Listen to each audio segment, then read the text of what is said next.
कुछ ही घंटों में आपका साइकोलॉजी का एग्जाम होने वाला है। ऐसे में आप इस क्लास को छोड़कर गलती बिल्कुल भी ना करें जी हाँ, क्योंकि मैं आपको उन सभी क्वेश्चन को दिखाने वाला हूं जो आपको सीधे बोर्ड एग्जाम में लड़ेगा जी हाँ। इसलिए आपको इस क्लास को देखना जरूरी है और एक एक क्वेश्चन को आपको अच्छे तरीके से याद कर लेना ताकि एग्जाम में आए तो आप उसको अच्छे तरीके से करेक्ट कर सके जी हाँ। तो बिना टाइम को वेस्ट किए हम लोग क्लास की ओर चलेंगे और क्लास आपको अच्छी लगे तो आपको लाइक कर देना है और अपने दोस्तों में आपको हर हाल में शेयर कर देना जी हाँ। अगर आप इस चैनल पर नए हैं तो आपको सब्सक्राइब करना बिल्कुल भी नहीं भूलना है, क्योंकि आपको एग्जाम के बाद सबसे पहले जो आंसर की है इसी चैनल पर मिलेगी जी हाँ। इसलिए आपको सब्सक्राइब कर लेना है और आपको अपने दोस्तों में शेयर भी कर देना है। तो बिना टाइम को वेस्ट किए हम लोग अभी क्वेश्चन की ओर चलेंगे। यहाँ पे स्क्रीन पे क्वेश्चन नंबर 1 है, तो आपको क्वेश्चन नंबर 1 का राइट आंसर कमेंट बॉक्स में बताना है कौन सा ऑप्शन करेक्ट होगा जी हाँ। तो बताइए कौन सा ऑप्शन करेक्ट होगा। क्या बोला जा रहा है, गार्डनर के अनुसार निम्नलिखित में से कौन बुद्धि के प्रकार में नहीं है जी हाँ। कौन बुद्धि के प्रकार में नहीं है, किसके अनुसार, यानी गार्डनर के अनुसार। यहाँ पे राइट आंसर बताना है कौन सा ऑप्शन होगा। वेरी गुड, यानी ऑप्शन नंबर डी बिल्कुल करेक्ट हो जाएगा। यानी अनुभवजन्य बुद्धि ये क्या है, यानी बुद्धि के प्रकार में नहीं है गार्डनर के अनुसार। चलिए इसी तरह आप लोग क्वेश्चन नंबर 2 को देखिए और राइट आंसर बताइए कौन सा ऑप्शन करेक्ट होगा। संवेगात्मक बुद्धि पद का प्रतिपादन किसके द्वारा किया गया है जी हाँ। तो किसने संवेगात्मक बुद्धि पद का प्रतिपादन किया है। यहाँ पे 2 में ऑप्शन नंबर सी बिल्कुल करेक्ट हो जाएगा जी हाँ, सैलोवे तथा मेयर। वेरी गुड, तो आप लोग इसी तरह क्लास के लास्ट तक आंसर देते चलेगा कौन सा करेक्ट होगा। चलिए आप क्वेश्चन नंबर 3 को देखिए और क्या बोला जा रहा है इसमें, बुद्धि के एक कार्य के सिद्धांत के प्रतिपादक निम्न में से कौन है जी हाँ। तो निम्न में से कौन है बुद्धि के एक कार्य के सिद्धांत के प्रतिपादक। तो यहाँ पे 3 का ऑप्शन नंबर डी बिल्कुल करेक्ट हो जाएगा ने, अल्फ्रेड बीने। चलिए आप क्वेश्चन नंबर 4 को देख लीजिए क्या है 4 में, निम्नलिखित में से कौन सृजनात्मक चिंतन की अवस्था नहीं है। तो यहाँ पे कौन सा सृजनात्मक चिंतन की अवस्था नहीं है, तो 4 का ऑप्शन नंबर कौन सा हो जाएगा, सी करेक्ट हो जाएगा जी हाँ, धारण। चलिए तो आप लोग राइट आंसर देखिए क्वेश्चन नंबर 6 का कौन सा करेक्ट होगा। स्टैनफोर्ड बीने स्केल का प्रथम संशोधन वर्ष है जी हाँ। तो किस साल में सबसे पहला संशोधन हुआ था। तो यहाँ पे 6 का ऑप्शन नंबर कौन सा हो जाएगा, यानी एक करेक्ट होगा 1916 में। चलिए अब क्वेश्चन नंबर 7 को देख लीजिए क्या बोला जा रहा है, बुद्धि लब्धि क्या है जी हाँ। तो बुद्धि लब्धि क्या है, तो 7 का कौन सा राइट आंसर हो जाएगा। वेरी गुड, यहाँ पे सबका आंसर ऑप्शन नंबर सी आ रहा है, तो बिल्कुल करेक्ट हो जाएगा नहीं, व्यक्ति के मानसिक आयु और वास्तविक आयु का अनुपात। चलिए आप देख लेते हैं यहाँ पे क्वेश्चन नंबर 8 और राइट आंसर बताइए कौन सा ऑप्शन क्वेश्चन नंबर 8 का करेक्ट होगा। क्या है, संसार का प्रथम बुद्धि परीक्षण है जी हाँ। कौन संसार का सबसे प्रथम बुद्धि परीक्षण है, यहाँ पे 8 का ऑप्शन नंबर बी करेक्ट हो जाएगा नहीं, बी ने साइमन बुद्धि परीक्षण। अब क्वेश्चन नंबर 9 को देख लीजिए क्या बोला जा रहा है, रंगीन प्रोग्रेसिव मैट्रिक्स द्वारा किसकी बुद्धि का मापन होता है जी हाँ। तो किसकी बुद्धि का मापन होता है, यहाँ पे 9 में ऑप्शन नंबर ए बिल्कुल करेक्ट हो जाएगा जी हाँ, बालकों का। चलिए अब क्वेश्चन नंबर 10 को देख लीजिए क्या बोला जा रहा है, व्यक्ति की किसी विशेष क्षेत्र की विशेष योग्यता कहलाती है जी हाँ। तो क्या कहलाती है, तो यहाँ पे right answer option number D हो जाएगा, अभिक्षमता कहलाती है। चलिए आप देख लेंगे क्वेश्चन नंबर 11 क्या बोला जा रहा है क्वेश्चन नंबर 11 में। चलिए तो राइट आंसर बताइए कौन सा करेक्ट होगा, बुद्धि तथा सृजनात्मकता के बीच कैसा संबंध है जी हाँ। तो कैसा संबंध होता है, यहाँ पे ऑप्शन नंबर ए बिल्कुल करेक्ट हो जाएगा जी हाँ, धनात्मक यानी पॉजिटिव संबंध होता है। आप देख लीजिए क्वेश्चन नंबर 12 क्या बोला जा रहा है, व्यक्तिगत के शील गुण उपागम के अग्रणी मनोवैज्ञानिक किसे कहा गया है जी हाँ। तो किसको कहा गया है, तो 12 में ऑप्शन नंबर बी बिल्कुल करेक्ट हो जाएगा, ऑलपोर्ट को कहा गया है। अब क्वेश्चन नंबर 13 देखिए क्या बोला जा रहा है, व्यक्ति अपनी अनुभूतियों एवं क्रियाओं को अधिक स्वीकृत रूप में देखता है जी हाँ। तो यहाँ पे कौन सा ऑप्शन करेक्ट हो जाएगा 13 का, तो 13 का ऑप्शन नंबर सी बिल्कुल करेक्ट हो जाएगा जी हाँ, यौक्तिकीकरण में देखता है। चलिए आप देख लेंगे नेक्स्ट क्वेश्चन क्वेश्चन नंबर 14 क्या बोला जा रहा है 14 में, वेरी गुड, राइट आंसर बताइए कौन सा करेक्ट होगा। व्यक्तित्व का कार्यपालक शाखा यानी एग्जीक्यूटिव ब्रांच माना गया है। तो किसको माना गया है, तो 14 में ऑप्शन नंबर कौन सा हो जाएगा, वेरी गुड, यानी बी करेक्ट हो जाएगा, अहंग को माना गया है। अब क्वेश्चन नंबर 15 देख लीजिए क्या बोला जा रहा है, फ्राइड के अनुसार निम्नलिखित में से कौन रचनात्मक क्रियाओं का मूल स्रोत है जी हाँ। कौन यानी रचनात्मक क्रियाओं का मूल स्रोत है, तो 15 का ऑप्शन नंबर ए बिल्कुल करेक्ट हो जाएगा जी हाँ, इरोस। चलिए आप देख लेंगे नेक्स्ट क्वेश्चन क्वेश्चन नंबर 16 क्या बोला जाए क्वेश्चन नंबर 16 में। चलिए तो आंसर बताइए कौन सा करेक्ट होगा। यहाँ पे मनोविश्लेषणवादियों ने आकार की दृष्टि से मन के किस भाग को सबसे बड़ा माना है जी हाँ। कौन से भाग को माना है, यहाँ पे ऑप्शन नंबर सी करेक्ट हो जाएगा नहीं, और चेतन को। अब देख लीजिए क्वेश्चन नंबर 17 क्या बोला जा रहा है, मानवतावादी मनोविज्ञान के जनक है जी हाँ। कौन मानवतावादी मनोविज्ञान के जनक है, तो 17 में ऑप्शन नंबर सी बिल्कुल करेक्ट हो जाएगा नहीं, मैस्लो। चलिए अब क्वेश्चन नंबर 18 को देख लीजिए क्या बोला जा रहा है, निम्नलिखित में से कौन सा सही क्रम है जी हाँ। यहाँ पे कौन सा सही क्रम है, तो 18 का राइट आंसर ऑप्शन नंबर कौन सा हो जाएगा, सी हो जाएगा नहीं, मौखिक अवस्था, गुदावस्था और अव्यक्त अवस्था। चलिए आप क्वेश्चन नंबर 19 देखिए क्या है 19 में। चलिए आ चुका है क्वेश्चन स्क्रीन पे, कौन सा ऑप्शन करेक्ट होगा बताइए फटाफट। रोशार्क परीक्षण में कार्डों की संख्या होती है जी हाँ। तो कितनी होती है कार्डों की संख्या, तो 19 में ऑप्शन में बी बिल्कुल करेक्ट हो जाएगा नहीं, 10 होती है। चलिए आप क्वेश्चन नंबर 20 देख लीजिए क्या बोला जा रहा है, बाह्य प्रतिबलों को यानी एक्सटर्नल स्ट्रेसेस के प्रति की गई प्रतिक्रिया है। जी हाँ, तो क्या है प्रतिक्रिया? यहाँ पे ऑप्शन नंबर बी हो जाएगा, नहीं खिंचाव। आप देख लीजिए क्वेश्चन नंबर 21, दबाव प्रतिरोधी व्यक्तित्व में कौन विशेषता नहीं पाई जाती है? जी हाँ, कौन सी विशेषता नहीं पाई जाती है? तो 21 का ऑप्शन नंबर डी बिल्कुल करेक्ट हो जाएगा, नहीं दुश्चिंता। चलिए आप देख लीजिए क्वेश्चन नंबर 22 क्या बोला जाए 22 में, और राइट आंसर कमेंट बॉक्स में बताइए कौन सा करेक्ट होगा।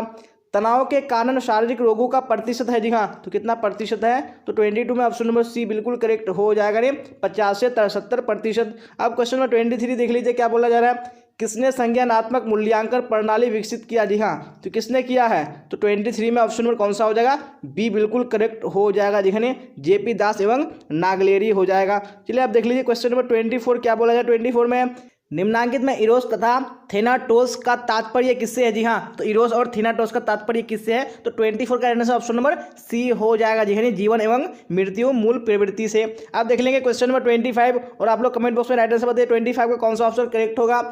MMPI आविष्कारिका किससे विकसित किया? जी हाँ, तो किसने विकसित किया है? तो 25 में ऑप्शन नंबर डी बिल्कुल करेक्ट हो जाएगा, जी हाँ, हाथबे तथा मैकिन्ले ने। आप देख लेंगे अभी क्वेश्चन नंबर 26 क्या बोला जा रहा है, जब व्यक्ति अपने अहं को किसी कष्टकर इच्छा के ठीक विपरीत इच्छा की प्रेरणा विकसित कर उससे उत्पन्न चिंता से अपने आप को बचाता है, उसे कहा जाता है? जी हाँ, तो उसे क्या कहा जाता है? जब 26 में ऑप्शन नंबर बी बिल्कुल करेक्ट हो जाएगा, जी हाँ, प्रतिक्रिया निर्माण कहा जाता है।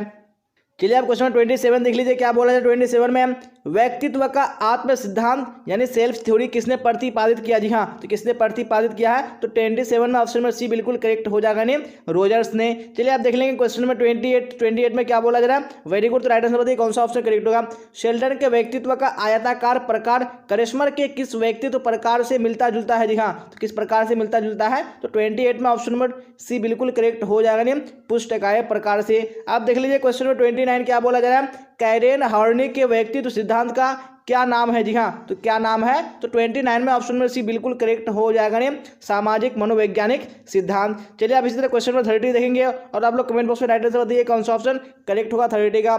ऐसे व्यक्ति जो सामाजिक कार्यों में रुचि लेते हैं तथा दूसरों की भलाई का विशेष ध्यान देते हैं, उन्हें युंग के अनुसार किस व्यक्तित्व प्रकार में रखा जाएगा? जी हाँ, तो कौन से प्रकार में रखा जाएगा? यहाँ पे ऑप्शन नंबर बी करेक्ट हो जाएगा, नहीं बहिर्मुखी में रखा जाएगा। आप देख लीजिए क्वेश्चन में 31 क्या बोला जा रहा है, व्यक्तित्व मापन का उपयोग किया जाता है? जी हाँ, तो किसके हेतु किया जाता है? तो 31 में ऑप्शन नंबर डी करेक्ट हो जाएगा, नहीं उपयुक्त सभी। चलिए आप देख लेंगे नेक्स्ट क्वेश्चन है क्वेश्चन नंबर 32 और आप लोग कमेंट बॉक्स में राइट आंसर बताइए कौन सा ऑप्शन 32 का करेक्ट होगा। मनोविज्ञान में किस व्यक्ति ने व्यक्तिगत विभिन्नता के संप्रत्यय को सबसे पहले प्रकाश में लाया? जी हाँ, तो किसने लाया था? तो 32 में ऑप्शन नंबर कौन सा हो जाएगा? ये डी बिल्कुल करेक्ट हो जाएगा, नहीं गाल्टन ने। आप देख लीजिए क्वेश्चन नंबर 33 क्या बोला जा रहा है, समूह संघर्ष का कारण कौन नहीं है? जी हाँ, तो कौन समूह संघर्ष का कारण नहीं है? तो 33 में ऑप्शन नंबर डी बिल्कुल करेक्ट हो जाएगा, नहीं पुरस्कार संरचना। चलिए इसी तरह आप लोग क्वेश्चन 34 देख लीजिए क्या बोला था 34 में, व्यवहार चिकित्सा की प्रविधि मॉडलिंग आधारित है? जी हाँ, तो किस पर आधारित है? तो 34 में ऑप्शन नंबर कौन सा हो जाएगा? यानी सी करेक्ट हो जाएगा, नहीं प्रेक्षणात्मक सीखना पर आधारित है। चलिए आप देख लेंगे क्वेश्चन नंबर 35 क्या बोला जाए 35 में, वेरी गुड। तो आंसर बताइए कौन सा करेक्ट होगा। निम्नांकित में कौन योग की पद्धति नहीं है? तो कौन यहाँ पे योग की पद्धति नहीं है? तो 35 में ऑप्शन नंबर डी करेक्ट हो जाएगा, नहीं विपश्चना। चलिए आप क्वेश्चन नंबर 36 देख लीजिए क्या बोला जा रहा है, किस चिकित्सा विधि में फ्लडिंग का प्रयोग किया जाता है? जी हाँ, तो कौन सी चिकित्सा विधि है? तो 36 में ऑप्शन में बी करेक्ट हो जाएगा, जी हाँ व्यवहार चिकित्सा विधि में। देख लीजिए हमें क्वेश्चन नंबर 37 क्या बोला जाता है 37 में, विश्व योग दिवस मनाया जाता है? जी हाँ, तो कब मनाया जाता है विश्व योग दिवस? 37 का ऑप्शन नंबर कौन सा हो जाएगा? बिल्कुल बी करेक्ट हो जाएगा, जी हाँ 21 जून को मनाया जाता है। चलिए आप देख लेंगे नेक्स्ट क्वेश्चन नंबर 38 क्या बोला जाए 38 में, वेरी गुड। तो आंसर बताइए कौन सा ऑप्शन करेक्ट होगा। उत्तम स्वास्थ्य हेतु किस भारतीय मनीषी ने अष्टांग मार्ग को प्रतिपादित किया है? जी हाँ, तो किसने किया है? तो यहाँ पे ऑप्शन नंबर सी बिल्कुल करेक्ट हो जाएगा, जी हाँ पतंजलि ने। अब देख लीजिए क्वेश्चन नंबर 39 क्या बोला जा रहा है, श्वसन अभ्यास को योग में क्या कहा गया है? जी हाँ, तो योग में क्या कहा गया है श्वसन अभ्यास को? यहाँ पे राइट आंसर बताने हैं। तो 39 का ऑप्शन नंबर कौन सा हो जाएगा? बिल्कुल सी करेक्ट हो जाएगा, नहीं प्राणायाम कहा गया है। अब देख लीजिए क्वेश्चन नंबर 40 क्या बोला जा रहा है 40 में, मनोवृत्ति परिवर्तन प्रक्रिया में संतुलन या POX का संप्रत्यय किसने प्रस्तावित किया? जी हाँ, तो किसने प्रस्तावित किया है? 40 का ऑप्शन में एक करेक्ट हो जाएगा, जी हाँ फ्रिट्ज हाइडेगर ने किया है, जी हाँ। तो फिलहाल तो हम लोग यहाँ पे क्वेश्चन 41 देखेंगे क्या बोला जाएगा 41 में। तो यहाँ पे आप लोग क्लास के लास्ट तक आंसर बताइए कि कौन सा करेक्ट होगा। निम्न में से कौन मानव निर्मित आपदा नहीं है, तो कौन सी मानव निर्मित आपदा नहीं है, तो 41 में ऑप्शन नंबर ए बिल्कुल करेक्ट हो जाएगा नहीं, सुनामी। चलिए आप देख लीजिए क्वेश्चन नंबर 42 क्या बोला जा रहा है। अंतर्राष्ट्रीय प्राकृतिक आपदा दिवस किस दिन मनाया जाता है, जी हाँ, तो कौन से दिन को मनाया जाता है, तो 42 का ऑप्शन नंबर कौन सा हो जाएगा, सी करेक्ट हो जाएगा, दिखाने 13 अक्टूबर को मनाया जाता है। अब देख लीजिए क्वेश्चन नंबर 43 क्या बोला जा रहा है। कुंठा आक्रमण सिद्धांत में किसने कुंठा को आक्रमण की झंडी माना है, जी हाँ, तो किसने माना है, तो 43 का ऑप्शन नंबर कौन सा हो जाएगा, एक करेक्ट हो जाएगा, दिखाने डोलार तथा उनके सहयोगी ने। चलिए आप देख लेंगे क्वेश्चन नंबर 44 क्या बोला जा रहा है 44 में। चलिए राइट आंसर बताइए कौन सा ऑप्शन करेक्ट होगा।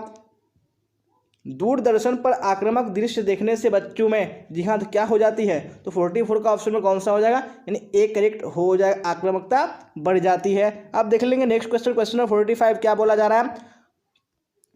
आक्रमण एवं हिंसा को कम करने के उपाय है, जी हाँ, तो कौन से उपाय है आक्रमण और हिंसा को कम करने के, तो 45 में ऑप्शन नंबर डी बिल्कुल करेक्ट हो जाएगा, जी हाँ, उपयुक्त सभी। अब देख लीजिए क्वेश्चन नंबर 46 क्या बोला जा रहा है। इनमें से कौन परामर्श के क्षेत्र नहीं है, कौन यहाँ पे परामर्श के क्षेत्र नहीं है, तो 46 में ऑप्शन नंबर डी बिल्कुल करेक्ट हो जाएगा, जी हाँ, निर्देशन। अब देख लेंगे नेक्स्ट क्वेश्चन, क्वेश्चन नंबर 47 क्या बोला जाए 47 में, राइट आंसर बताइए कौन सा ऑप्शन करेक्ट होगा।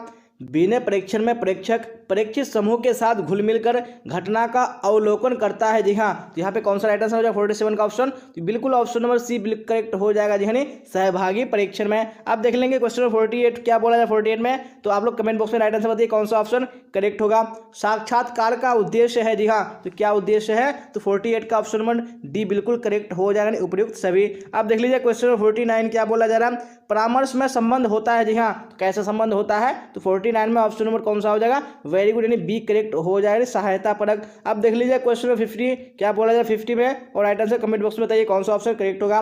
निम्नलिखित में कौन परीक्षण कौशल से संबंधित नहीं है, जी हाँ, तो कौन संबंधित नहीं है, तो 50 का ऑप्शन नंबर डी बिल्कुल करेक्ट हो जाएगा, नहीं समानुभूति। अब देख लीजिए क्वेश्चन नंबर 51 क्या बोला जा रहा है। जब किसी की आवश्यकताओं की समुचित रूप से पूर्ति नहीं होती तो उसमें ऐसी स्थिति में उत्पन्न होने की संभावना होती है, जी हाँ, यहाँ पे कौन सा यानी करेक्ट हो जाएगा, किसकी यानी संभावना होती है उत्पन्न होने की, तो 51 में ऑप्शन नंबर ए बिल्कुल करेक्ट हो जाएगा, नहीं कुंठा की। अब देख लीजिए क्वेश्चन नंबर 52 क्या बोला जाए 52 में, और राइट आंसर बताइए कमेंट बॉक्स में कौन सा ऑप्शन करेक्ट होगा।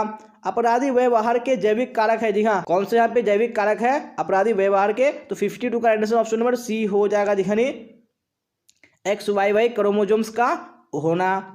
आप देख लेंगे नेक्स्ट क्वेश्चन, क्वेश्चन 53 क्या बोला जाए 53 में। बुलिमिया एक ऐसी विकार है जिसमें रोगी को, जी हाँ, जिसमें रोगी को क्या होती है, तो यहाँ पे ऑप्शन नंबर कौन सा करेक्ट हो जाएगा, यानी सी करेक्ट हो जाएगा, भूख अधिक लगता है। चलिए आप क्वेश्चन 54 देख लीजिए क्या बोला जाए 54 में, और राइट आंसर बताइए कमेंट बॉक्स में कौन सा करेक्ट होगा। एगोरा दुर्भीति किसे कहते हैं, जी हाँ, तो किसे एगोरा दुर्भीति कहते हैं, तो 54 में ऑप्शन में कौन सा हो जाएगा, यानी ऑप्शन में बी करेक्ट हो जाएगा, भीड़ भाड़ वाले जगहों में जाने से डर। आप देख लीजिए क्वेश्चन 55 क्या बोला जा रहा है। LSD निम्नांकित में किस वर्ग की औषध है, जी हाँ, कौन से वर्ग की औषध है, तो 55 का ऑप्शन में बी करेक्ट हो जाएगा, ने विभ्रमोत्पादक राइट आंसर हो जाएगा। अब यहाँ पे क्वेश्चन 56 देख लीजिए क्या बोला जा रहा है। निम्नलिखित में कौन सा लक्षण आतंक विकृति नहीं है, जी हाँ, तो कौन सा लक्षण आतंक विकृति नहीं है, तो 56 का ऑप्शन नंबर कौन सा हो जाएगा, यानी डी करेक्ट हो जाएगा, बाध्यता। आप देख लेंगे नेक्स्ट क्वेश्चन, यानी क्वेश्चन नंबर कौन सा, यानी 57 क्या बोला जाए 57 में, तो यहाँ पे राइट आंसर आप लोग बताइए कौन सा करेक्ट होगा। मनोविकलता के रोगी का सबसे मुख्य लक्षण क्या है, जी हाँ, तो क्या है सबसे मुख्य लक्षण, यहाँ पे 57 में ऑप्शन नंबर कौन सा हो जाएगा, सी करेक्ट हो जाएगा, यानी वास्तविक जगत में, यानी वास्तविक जगत से संबंध टूट जाना। अब देख लीजिए क्वेश्चन 58, उन्मादी विषादी विकार को DSM-4 में कहा गया है, जी हाँ, तो क्या कहा गया है, यहाँ पे ऑप्शन नंबर बी बिल्कुल करेक्ट हो जाएगा, जी हाँ, द्विध्रुवीय विकार कहा गया है। अब देख लीजिए क्वेश्चन 59, और 9 का राइट आंसर बताइए कौन सा ऑप्शन यहाँ पे करेक्ट होगा। क्या बोला जा रहा है, मनोवृत्ति निर्माण का मुख्य निर्धारक है, जी हाँ, तो कौन मुख्य निर्धारक है, तो 59 में ऑप्शन नंबर डी बिल्कुल करेक्ट हो जाएगा, नहीं प्राथमिक सामाजिकरण। आप देख लीजिए क्वेश्चन नंबर 60 क्या बोला जा रहा है। रूढ़ि युक्तियाँ पद का सर्वप्रथम उपयोग किसने किया, जी हाँ, तो किसने किया, तो 60 का ऑप्शन नंबर सी बिल्कुल करेक्ट हो जाएगा, ने वाल्टर लिपमैन ने। आप देख लीजिए यहाँ पे क्वेश्चन नंबर 61 क्या बोला जा रहा है। निम्नलिखित में से कौन सा कथन सही है, तो यहाँ पे कौन सा कथन सही है, तो ऑप्शन नंबर सी बिल्कुल करेक्ट हो जाएगा, जी हाँ, मनोवृत्ति अर्जित की जाती है। आप देख लेंगे नेक्स्ट क्वेश्चन, क्वेश्चन नंबर 62 क्या बोला है 62 में, तो राइट आंसर कमेंट बॉक्स में बताइए कौन सा करेक्ट होगा। पूर्वाग्रह में कमी नहीं आती है। जी हाँ, तो किसकी कमी नहीं आती है? तो 62 का ऑप्शन में सी बिल्कुल करेक्ट हो जाएगा नहीं, पूर्वाग्रह विरोधी प्रचार से। अब देख लेंगे नेक्स्ट क्वेश्चन, क्वेश्चन नंबर 63 क्या बोला जा रहा है, इनमें से कौन रूढ़ि युक्ति की विशेषता नहीं है? तो कौन सी विशेषता नहीं है? तो 63 में ऑप्शन में भी करेक्ट हो जाएगा नहीं, पूर्ण सम्मत विकास। चलिए आप देख लेंगे नेक्स्ट क्वेश्चन, क्वेश्चन नंबर 64, और आप लोग कमेंट बॉक्स में राइट आंसर बताइए कौन सा ऑप्शन 64 का करेक्ट होगा। जी हाँ, तो क्वेश्चन स्क्रीन पे आ चुका है, एक प्राथमिक समूह निर्माण के लिए मौलिक शर्त क्या है? जी हाँ, तो क्या मौलिक शर्त है? तो 64 में ऑप्शन नंबर सी करेक्ट हो जाएगा ने, समूह का अनौपचारिक निर्माण। अब देख लीजिए क्वेश्चन नंबर 65 क्या बोला जा रहा है, अनुरूपता उत्पन्न होती है। जी हाँ, तो किसके कारण उत्पन्न होती है? जी हाँ, तो 65 का ऑप्शन नंबर डी बिल्कुल करेक्ट हो जाएगा ने, उपयुक्त सभी के कारण। चलिए इसी तरह आप लोग नेक्स्ट क्वेश्चन देख लेंगे, क्वेश्चन नंबर 66 और 66 का आप लोग राइट आंसर बताइए कौन सा ऑप्शन करेक्ट होगा। जी हाँ, चलिए देखते हैं यहाँ पे कौन सा क्वेश्चन देखते हैं हमें। जी हाँ, अब आप लोग बताइए कि क्वेश्चन नंबर 66 का राइट आंसर कौन सा ऑप्शन करेक्ट होगा। क्या बोल रहे थे क्वेश्चन नंबर 66 में? वेरी गुड, तो राइट आंसर बताइए, समूह का वर्गीकरण अंत समूह एवं बाह्य समूह के रूप में किसने किया? जी हाँ, तो किसने किया है? तो 66 में ऑप्शन नंबर सी करेक्ट हो जाएगा नहीं, समनर ने। अब देख लीजिए क्वेश्चन नंबर 67 क्या बोला जा रहा है, नॉर्मन ट्रिपलेट का अध्ययन संबंधित है। जी हाँ, तो किससे संबंधित है? तो 67 का ऑप्शन नंबर डी बिल्कुल करेक्ट हो जाएगा नहीं, सामाजिक सुकरीकरण से। आप देख लीजिए क्वेश्चन नंबर 68 क्या बोला जा रहा है, समूह संघर्ष का कारण कौन नहीं है? कौन सा यहाँ पे कारण नहीं है समूह संघर्ष का? तो 68 का ऑप्शन नंबर डी करेक्ट हो जाएगा नहीं, पुरस्कार संरचना। चलिए आप देख लेंगे क्वेश्चन नंबर 69 क्या बोला है 69 में, वेरी गुड, तो आंसर बताइए कौन सा करेक्ट होगा। निम्न में से कौन मनोवृत्तियों का परिवर्तन से संबंधित नहीं है? जी हाँ, तो कौन संबंधित नहीं है? तो 69 में ऑप्शन नंबर बी बिल्कुल करेक्ट हो जाएगा नहीं, प्रतिष्ठा सुझाव। अब देख लीजिए क्वेश्चन नंबर 70 क्या बोला जा रहा है, निम्न में से कौन प्रतिबल का स्रोत नहीं है? तो कौन प्रतिबल का स्रोत नहीं है? तो 72 का ऑप्शन नंबर बी बिल्कुल करेक्ट हो जाएगा। जी हाँ, सामाजिक प्रतिबल। अगर आपको क्लास अच्छी लगी हो तो आपको लाइक कर देना, अपने दोस्तों में आपको शेयर कर देना है, और जो भी स्टूडेंट इस चैनल पर नहीं आ रहे चैनल को सब्सक्राइब करके बेल आइकन को प्रेस कर लेना है। जी हाँ, अगर आपने पूरा क्लास नहीं किया तो आपको पूरे क्लास को कर लेना है, क्योंकि मैंने जो आपको यहाँ पे क्वेश्चन कराए ये सारे क्वेश्चन आपको बोर्ड एग्जाम में पूछे जाने वाले हैं। जी हाँ, तो आपको एक भी क्वेश्चन को मिस नहीं करना है। तो आज के क्लास में बस इतना ही, फिर मिलेंगे हम लोग अगली क्लास में। Till then bye bye, tata, see you on the next class.